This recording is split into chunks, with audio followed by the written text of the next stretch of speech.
Hello বন্ধুরা, romance days blog থেকে তোমাদের সবাইকে স্বাগতম। কেমন আছো তোমরা সবাই? নিশ্চয়ই সবাই খুব ভালো, সুস্থ এবং সুন্দর আছো। আমিও ভালো আছি। আজকে একটু গাছের পরিচর্যা করছি। গাছগুলোর একটু খুঁচিয়ে দিচ্ছি আর কি। মাটিটা একটু আলগা করে দিলে পানি নিষ্কাশনটা ভালো হয় আর গাছে অক্সিজেন ভালো মতো পৌঁছায়। তো বিকেলে আরও কয়েকটা গাছ নিয়ে আসবো, একজন আমাকে দিতে চেয়েছে। তো সেগুলোর জন্য আমাকে আসলে একটু কয়েকটা পট রেডি করতে হবে। তো সেই জন্যই একটু বসেছি গাছগুলো রেডি করার জন্য। তো এটা একটু মরে যাচ্ছিল, তাই এটার মাটিটা একটু খুঁচিয়ে দিলাম।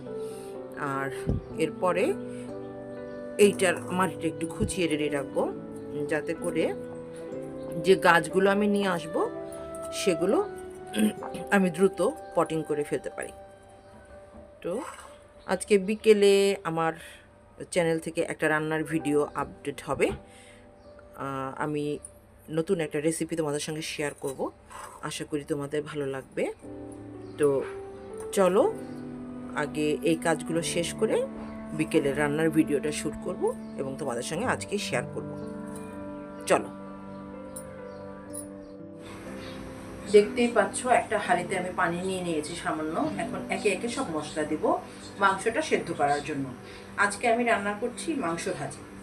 প্রথমে দিয়ে দিচ্ছি দুটো তেজপাতা, এখানে আছে দারচিনি, এলাচি, লং এবং গোলমরিচ, এগুলো সব একসঙ্গে দিয়ে দিচ্ছি।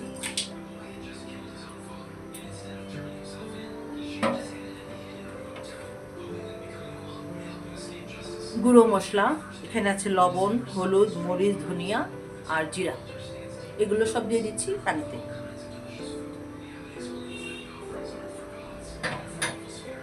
এখন মশলাটা একটু নেড়ে নেব।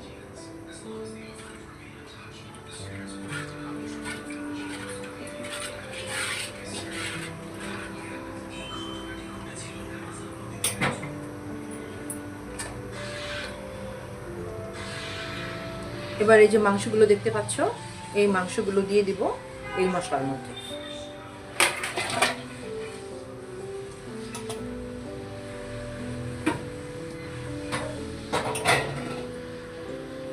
মাংসগুলো একটু নেড়ে চেড়ে মিশিয়ে নেব মশলার সাথে।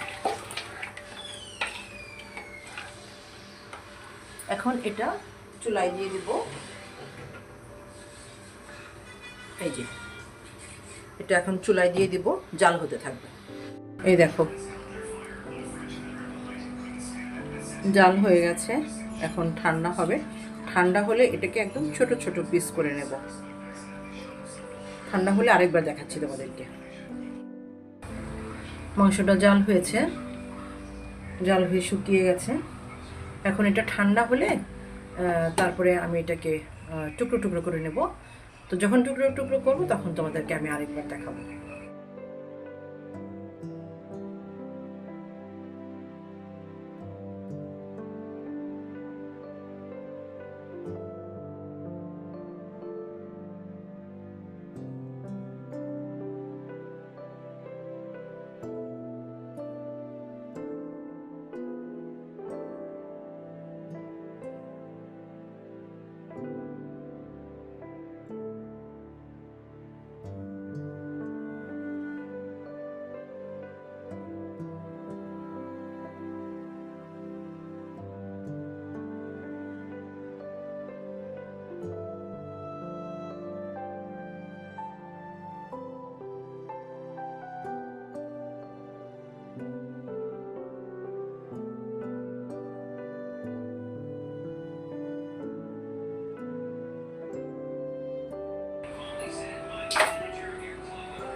এই ভাজি মাংসটা কোরবানির সময় যে পায়ের মাংস বের হয়, তারপরে মাথার মাংস বের হয়, তারপরে বিভিন্ন অংশ যেগুলো সহজে আর কি খাওয়া হয় না, সেগুলো দিয়ে যদি করা হয় তাহলে অনেক আয় হয়। কারণ ওই মাংসগুলো আসলে রান্না করলে সেভাবে খাওয়া যায় না, আর খেলেও খুব একটা টেস্টি লাগে না।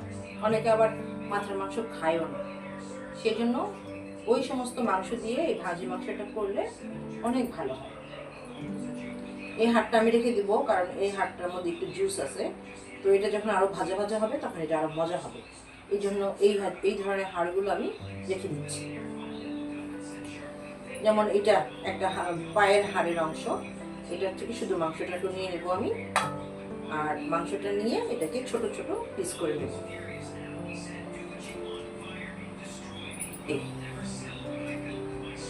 তোমরা নিশ্চয়ই বুঝতে পারছো কতটুকু করে করেছি।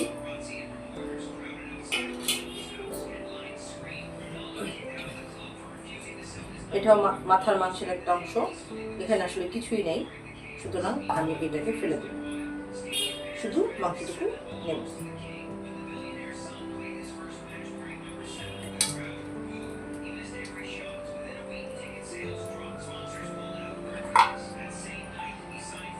এটা হচ্ছে পায়ের একটা গিরা, এটার মধ্যে কিছুই নেই, সুতরাং এটা থেকে মাংস যতটুকু আছে নিয়ে বাকিটাকে ফেলে দেব।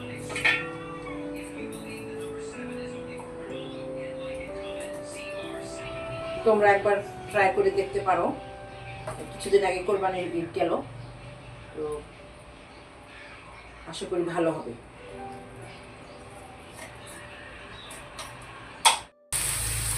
হ্যালো বন্ধুরা, রান্না করছি মাংস ভাজি। তো প্রসেসটা খুবই সোজা, আমি একটু ভুল করে ফেলেছি। শুরুতে যে গরম মশলাগুলো দিয়েছি সেগুলো আমি ভিডিও করতে ভুলে গিয়েছিলাম। শুরুতে কিছুই না, সব গরম মশলা দিয়েছি, যেমন এলাচি, দারচিনি, লং, গোলমরিচ, তেজপাতা, আর এখন দিয়েছি পেঁয়াজ, আর পেঁয়াজটা একটু ভেজে নিচ্ছি।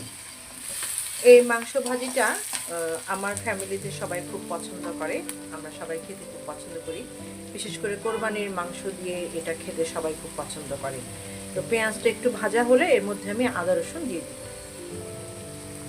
আমি প্রায় 2 কেজি মাংসের ভাজা মাংস তৈরি করব, সেই জন্য প্রথমে দিয়ে দিচ্ছি একটু রসুন।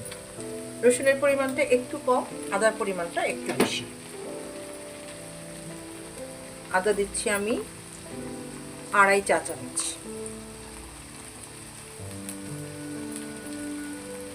আদা রসুনটা একটু ভেজে নেব যাতে কাঁচা গন্ধটা না থাকে।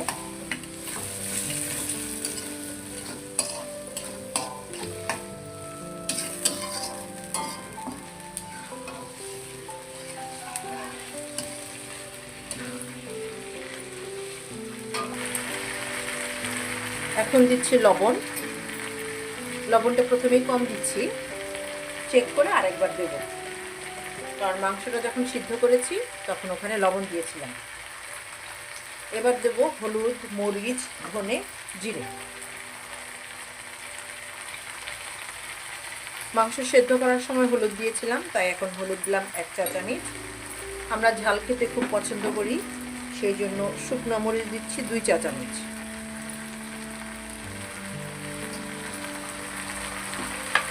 এটা একটু ভরে ভরে দিয়েছি, আসলে যদি নর্মালি হিসাব করতে যাই তাহলে এটা আসলে 3 চা চামচ হবে। এবার দিচ্ছি ধনিয়া গুঁড়ো। ধনিয়া গুঁড়ো দিচ্ছি 2 চা চামচ। এবার জিরা গুঁড়ো দিচ্ছি 1 চা চামচ, সাথে হাফ চা চামচ গরম মশলা।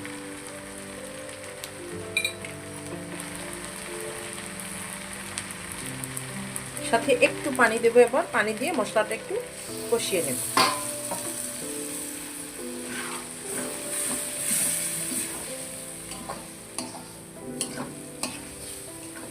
মশলাটা কষানো হয়ে গেলে এর মধ্যে মাংসটা আমি দিয়ে দেব।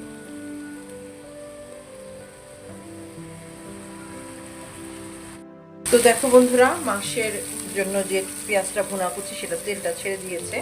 আমি জালটা একটু কমিয়ে দিলাম, কারণ এখন আমি কাটা মাংসগুলো দিয়ে দিব। এই হচ্ছে কাটা মাংস, এটা আমি এখন পুরোটা দিয়ে দিচ্ছি।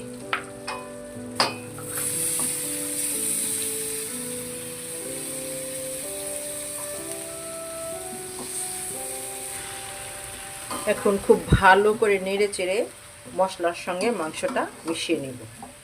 এই ভাজি মাংসটা রান্না করতে মূলত তেলযুক্ত মাংস হলে ভালো হয়, কারণ তেলের উপরেই এই ভাজি মাংসটা করা হয়।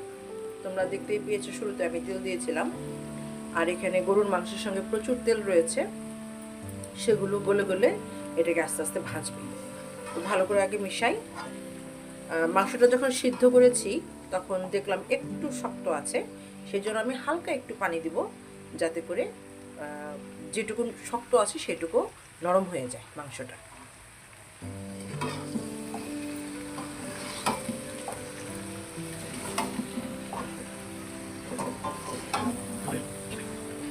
মাংসটা সিদ্ধ করার প্রসেসটাও আমি তোমাদেরকে দেখিয়ে দেব।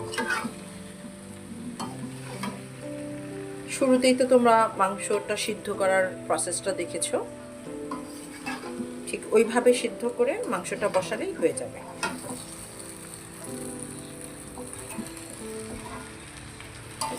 শুরুতে ক্যামেরার লাইটটা জ্বালাতে ভুলে গিয়েছিলাম, এখন জ্বালিয়ে দিলাম। এখন আশা করি অনেক বেশি স্পষ্ট তোমরা দেখতে পাচ্ছ। এত কিছু মনে থাকে না আসলে, যখন কাজের মধ্যে থাকি না তখন এত কিছু মনে থাকে না। আর আমি ভিডিও করার জন্য এত এক্সপার্টও না, আমি এখনও শিখছি কিভাবে ভিডিও করতে হয়, কাজেই নিজ গুণে ক্ষমা করে দিও তোমরা। আমি এখন এখানে একটু পানি দিব, পানি দিয়ে এটা আমি ঢেকে দিব একদম। এই যে দেখতে পাচ্ছ, খুব হালকা পানি। এই মগটার আধা মগ পানি দিয়েছি।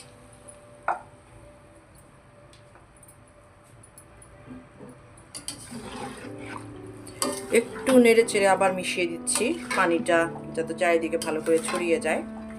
আর এই ফাঁকে আমি লবণটাও চেক করে নেব, যাতে লবণটা শুরুতেই দিয়ে রান্না করতে পারি, তাহলে প্রত্যেকটা মাংসের মধ্যে লবণটা ভালোভাবে ঢুকবে।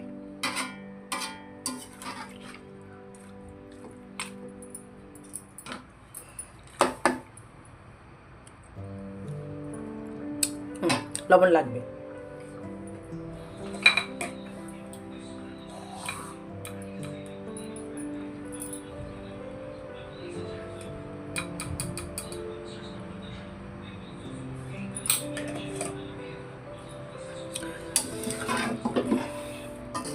এই ভাজি মাংসটা আমার শ্বশুর বাড়িতে, আমার বাপের বাড়িতে খুবই জনপ্রিয়।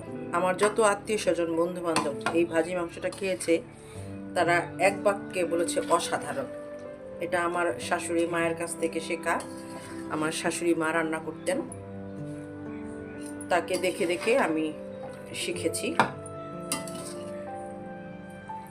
আমার শাশুড়ি মায়ের হাতের রান্নাটা আরও ভালো হতো, আরও মজা হতো।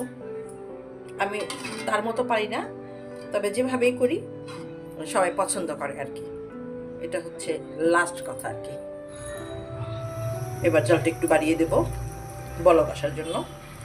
একটু বলক চলে আসলেই এটা আমি ডালটা কমিয়ে আবার ঢেকে বসিয়ে দেব, এবং দীর্ঘ সময় এটা জাল হবে। তো ঢেকে দিলাম, এখন রান্না হতে থাকবে।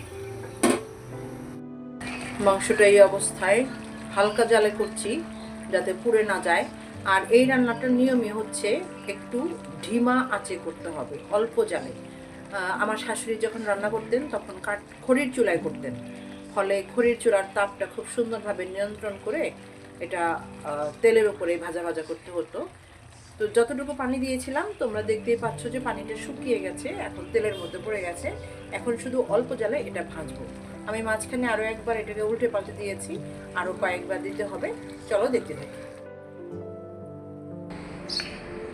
এই রান্নাটা একদম নিভু নিভু আঁচে করতে হয়, কারণ এটার প্রসেসটাই হচ্ছে মৃদু আঁচে দীর্ঘ সময় ধরে ভাজা।